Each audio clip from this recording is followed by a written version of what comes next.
You are looking at Julian's pronunciation guide, where we look at how to pronounce better some of the most mispronounced words in the world, like this other curious word. But how do you say what you're looking for today? Let's learn how to pronounce the name of this enzyme. This is an enzyme that hydrolyzes glycerides or fattic acids. If you want to learn more names from biology, stay tuned. And what are the different pronunciations? Because there are a few. Lipase or lipase, those are probably the two most common pronunciations, although you can also use a Z sound at the end and say lipase or lipase.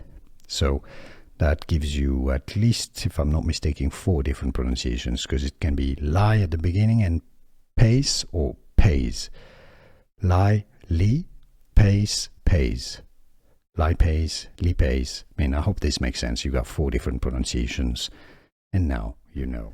Here are more videos on how to pronounce more confusing words and names too many mispronounced. Like this video if you found it useful. I appreciate your support. I'll see you soon, and thanks for watching.